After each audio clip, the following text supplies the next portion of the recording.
نماز پڑھنے کی کیا وجہ ہوتی؟ تکلیف ہے، سر میں درد ہے، کوئی بھی ہو، کوئی ایک نمازی نہیں، صرف سوچنا چاہیے کہ ایک شخص ننگے سر کیوں پڑتا ہے.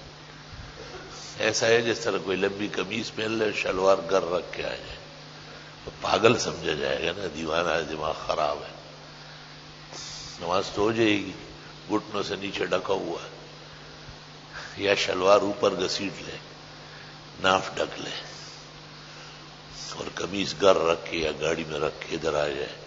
آپ یہی کہیں گے کہ خدا اس کو صحت دے، دماغی توازن ہل گیا ہے. یہی حال ننگے سر کا ہے، وہ پورے عقل و شعور میں نہیں ہے. عقل و شعور ہوتا تو تین باتوں کا خیال رکھتا. نماز ہمیں 1400 سال سے جو اسلام میں آئی پورے آداب کے ساتھ آئی. آداب میں سر ڈھکنا شامل ہے. حضرت صلی اللہ علیہ وسلم سے زندگی بھر میں کسی ایک واقعے میں بھی احرام کی حالت کے علاوہ جس میں سر ڈھانکنا منع ہے، کبھی بھی ننگے سر رہنا سہنا ثابت نہیں.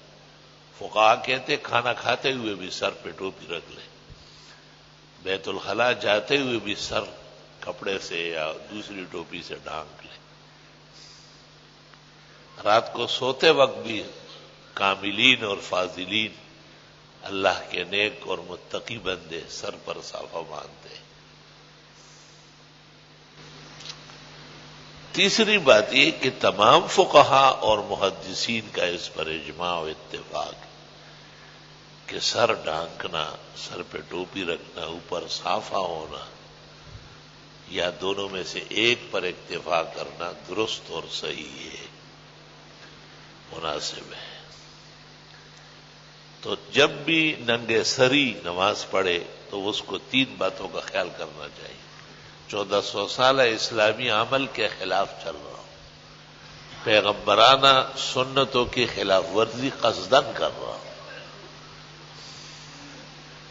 نماز جس کے لیے مسجد بنی ہے، اذانیں ہوتی ہے، جماعت مقرر ہے، امامت کرائی جاتی ہے، مسلمان زور لگا کے ایڑی چوٹی کا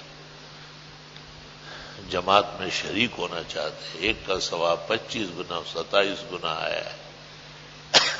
قصدن جماعت چھوڑنے والے کو لعنتی کہا ہے. اس جیسی نماز میں بھی میں ایسا ہی نافرمان اور سرکش اور باغی کھڑا ہوں. آخر مجھ میں کیا ایسی تکلیف آئی ہے؟ ایسے کس جرم کا مرتکب ہوا ہے؟ اس کی مثال ایسی ہے، ایک شخص کہتا ہے جی لوگ تو پڑھتے ہی نہیں ہیں. میں نے کہا اس کی مثال ایسی ہے جیسے کچھ لوگ تو گھر آتے ہی نہیں، بیٹھے ہیں لیکن اپنے گھر نہیں آتے. بہت برا کر رہے ہیں، گھر آنا چاہیے. کچھ گھر آتے ہیں لیکن ماں باپ کی بے ادبی کرتے ہیں، چوریاں کرتے ہیں. جی میں نے کہا بتاؤ کون زیادہ خطرناک ہے؟ جو گھر میں آ رہا ہے اور اذیت پہنچا رہا ہے یہ زیادہ خطرناک ہے. وہ ہمارے الیاس گمن ہے، وہ کہتا ہے عجیب و غریب ہے. میں یہاں طالب علموں کو سمجھا رہا تھا، کہتے ہیں ایک فرقے کا نام لیا ہے جن کے یہاں ننگے سری زیادہ ہے. کہتے ہیں بغیر کسی وجہ کے ننگے سر نماز پڑھنے والا کون ہے؟ گدھا ہے، گدھا. تو لوگ بڑے حیران ہوئے. پھر کہتا ہے دیکھو وہاں ایک جگہ تھی، اس میں ان کے لیے ایک ادارہ قائم کیا، دار السکینہ، اور اس میں حضرت بچیوں کو پڑھاتے تھے. 2-4 مدرسین شاگرد بھی تھے. ان کا ایک بہت بڑا خلیفہ تھا حاجی سلیم، واسطی روڈ پر ٹریکٹر پورے ایشیا کا ان کا ایک ادارہ تھا. اس کا ایک بیٹا لاؤبالی سے یہاں کراچی میں تھا، وہ یہاں نماز پڑھنے آتا تھا. ایک دن مجھے کہا ذرا ہمارے حضرت سے تو ملنے چلو. صحت کا زمانہ تھا، ہم بھی بہانہ ڈھونڈتے تھے.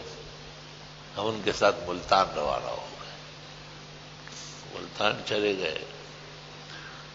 حضرت کی خدمت میں ہم عشاء کی نماز کے بعد پہنچے. ہم نے اپنی نماز پڑھی.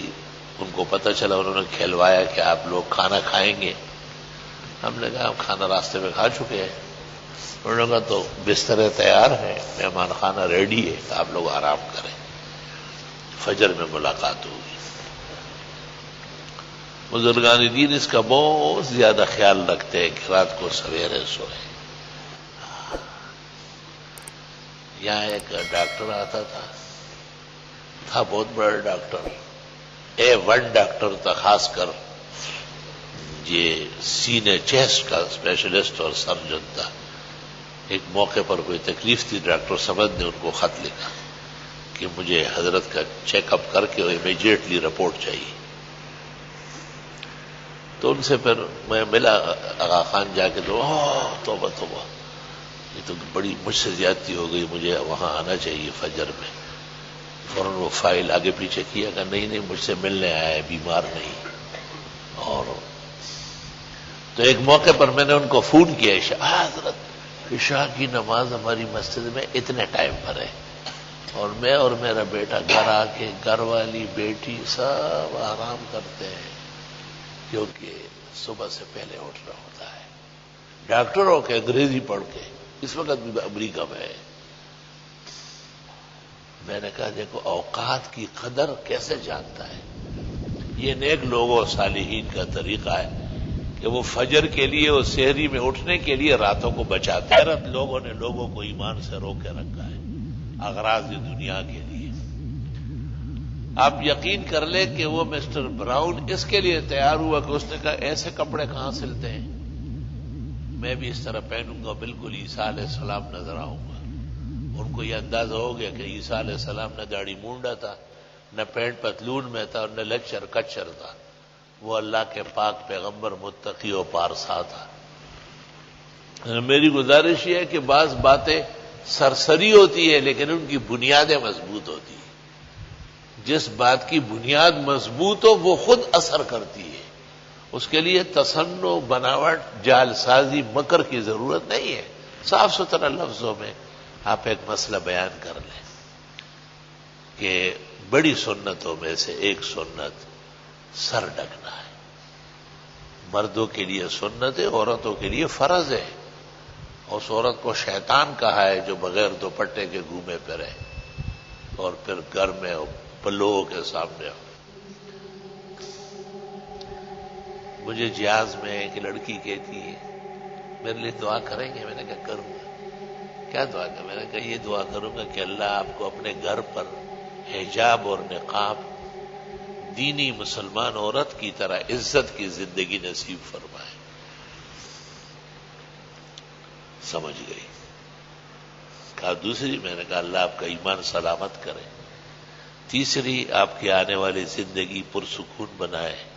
رونے لگی، کہنے لگے ایسی دعائیں تو مجھے ماں باپ نے بھی نہیں ہوئی. میں نے ماں باپ کو دعاؤں کا پتہ کیا؟ وہ دعا جانتے ہی نہیں. دعا تو علم کا نچوڑ ہے. جتنا علم ہوگا اتنی دعا جاندار ہوگی، جتنا جاہل ہوگا اتنی وہ دعاؤں سے دور رہے گا. یہ دعائیں نہ کرنا اور دعاؤں سے منہ موڑنا، دعا کے وقت تنگ ہونا، اور دعا کے وقت داڑھی سے کھیلنا، جسم کو خارش ہونا، آنکھوں پہ انگلی، یہ سب بد نصیب لوگ ہیں. یہ دعاؤں کے مغز اور روح سے بے خبر لوگ ہیں. دعا تو آخری لمحہ